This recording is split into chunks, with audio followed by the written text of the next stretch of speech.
All right, so Dr. Leisinger, tell me a little bit about the possibility that these vaccines get approved for the 5 through 11 age group. So, of course, as a pediatrician, I'm excited for any vaccine to help protect our kids, but I'm also a mom of an 11-year-old, so we've been anxiously waiting. My now 13-year-old was vaccinated back in May, and so we were very excited to finally get my last one vaccinated, so it's pretty exciting. They're reviewing the data now, and you know, obviously with kids, we're going to take that extra cautious, and so they've been now finally reviewing the data. Certainly as pediatricians, we've all feel like it takes forever. It's been really slow, but we're anxiously awaiting that. And it looks very promising. They're going to do the FDA review, and then the ACIP, which is sort of the advisory panel for the CDC, is going to meet. So we still have probably a couple more weeks, but it's much, much closer than we've been in a long time, which is exciting. Perfect. So I know a lot of what you guys do here in the Peds unit is vaccines, you Yep. know, just other vaccinations. How will the COVID vaccine being approved kind of change your day-to-day operations, if at all? So mostly it's just such a relief. The more kids we can get vaccinated, the better. I was just looking at some of the data, and when I was talking to parents early before school started, we talked about the risk of COVID, and when we were talking to teens about getting vaccinated, deaths from COVID was somewhere around 400, which is just a horrible number. That would be a terrible flu season, and it's now up to 600. So just since school started, we've had over 200 kids die from COVID. So this is not a benign disease. As a pediatrician, I never want to see a kid die of a vaccine preventable illness. And then we add in all the kids that have long COVID symptoms. We're definitely seeing a lot of that. The multi-inflammatory symptoms, we have kids here in Montana that have suffered from that, even in Billings.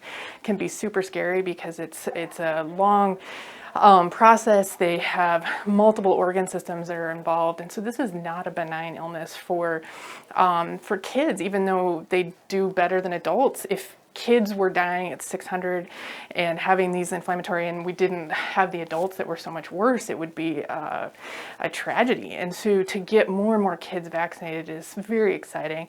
And there's always the downstream effects. So kids definitely do spread it. They have lots of contacts because they're in school, they're in other activities, and so they have lots of contacts to spread it throughout the community. I've seen more than one kid who has tested positive and brought it home to a pregnant mom. And we know pregnant moms are definitely at a higher risk, increased risk. And so by getting these kids vaccinated, it's just one more step of whole community protection. It's very exciting. Plus the benefits to their own selves is to protect them from this disease, protect them from missing school. When they test positive, they are home for 10 days, and we want them in school. This is where we need them. Definitely. So will you be kind of recommending to your regular patients that they get the vaccine? Absolutely.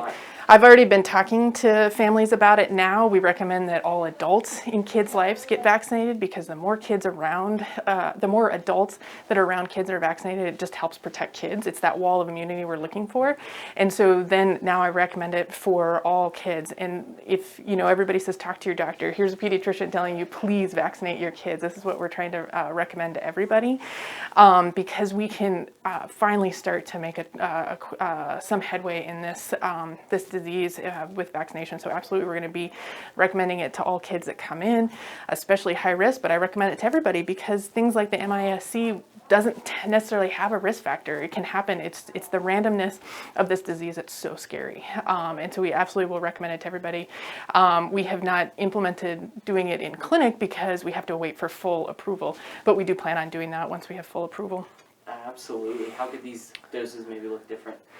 So they're a different, smaller dose for kids. Kids respond differently, and it doesn't have anything to do with weight. So when I write an antibiotic prescription, it's based on their weight, but this is purely based on how their immune systems respond, and the younger kids have very robust responses, and so they're able to do a third of the dose, which is super exciting, that they do a smaller dose and still have what looks like to be the equivalent effect. And in fact, this research on kids was done through the Delta surge this summer, and so even against Delta, it's been highly effective, which is fantastic. And the safety profile is really very impressive with these vaccines, that especially compared to COVID.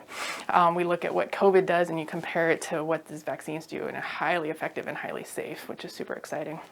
Absolutely. So I've read some stuff that says the vaccines kind of work better in children. Tell me a little bit about that. Right, so they have such robust immune responses that even a third of the dose has given equivalent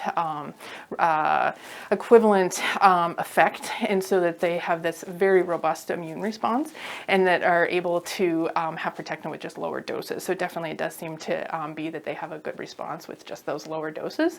They'll still have the 2 doses, so we do one and then another 121 days later, but they still are able to respond to just a smaller dose.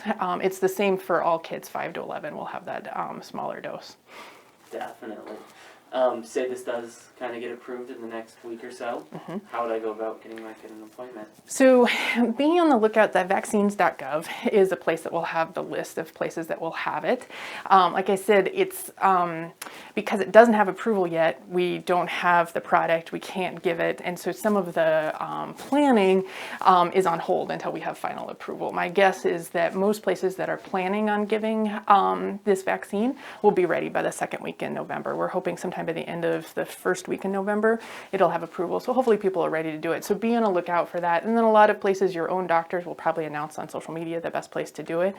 For us, wherever you get it is perfect. We just want them to get it. And so wherever it is, and certainly if you have questions, looking to good resources. So sticking with good resources. One that I use a lot is the Children's Hospital of Philadelphia has a fantastic website and they have lots of good answers, easy to understand. And so definitely find your good resources to get it and then be on the lookout for where they're going to have them. Absolutely. How soon could we maybe be seeing this? We're guessing, again, the second advisory committee meets the second and third, and then it needs final sign off on the CDC. And so I would expect somewhere around the 6th of November maybe would be the earliest. Of course, that's a weekend, so I would guess by that next week, which will be great. They won't be fully vaccinated by Thanksgiving. My 11-year-old already told me that. She's been following it very closely, and but at least we'll have everybody vaccinated by Christmas, which will be fantastic when we get together. I think that'll be fantastic to have. Perfect. Anything else you offer? I'll put in one other plug for the flu vaccine. We still recommend the flu vaccine. Thankfully, we have not seen the flu season start yet, but our RSV season, which is a respiratory illness that really affects kids, has been much earlier, much stronger than it is typically. So we expect that the flu season may be that too. And definitely we know that flu is hard on kids, especially kids who have risk factors. So we recommend flu shots for every kid 6 months and older. Same with their parents. They need to get vaccinated as well.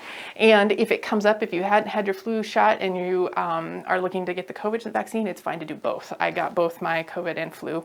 Just had 2 sore arms instead of 1 sore arm, but definitely recommend getting both. Definitely. I've got a question. Yeah.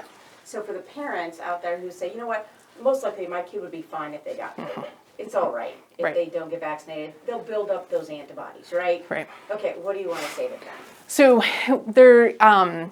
so that's for the most part, lots of kids do fine with COVID. In fact, my daughter had COVID. But we, don't know how long those natural antibodies last. It does look like they're not as good as the vaccine. This vaccine has an incredibly robust response. Plus, it's always that unknown. We don't know if you may be one of those small subsets that gets the inflammatory disease. We don't know if you might be the one that gets hospitalized.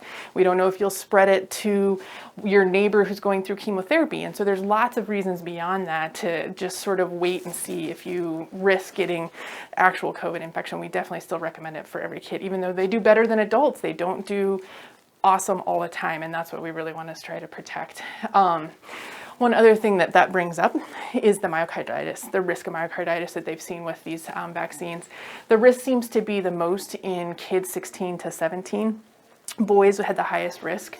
It's a mild inflammation of the heart, which always sounds really scary, but they've all recovered.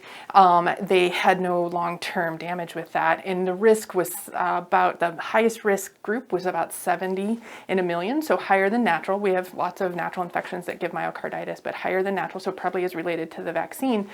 But when you look at COVID probably gives somewhere around 2% risk of myocarditis. And so at this point in the pandemic, we will all be exposed exposed to either the vaccine or the COVID. There's just no way that any of us are not going to have one or the other. And when you compare vaccine versus COVID, your risk of, even though that risk is higher, risk is still so much better with a vaccine than getting natural infection. So it's just playing the roulette of hope you don't have a really bad outcome. And there's lots and lots of people that can attest to the fact that they thought they would be fine and they weren't. And we never want that to happen with kids. And we have such a long history of vaccination. We know how vaccines work. We know how to make them safely, even though this is a new one. This has gone through all the same steps that all the other vaccines have done. And so a lot of people worry that it was rushed. It wasn't rushed. It's just what happens when you have a full entire country focused on making a safe vaccine, and that's what they were able to do. And hopefully in the future we'll be able to make all our vaccines just as quickly without having the long waits that we had before.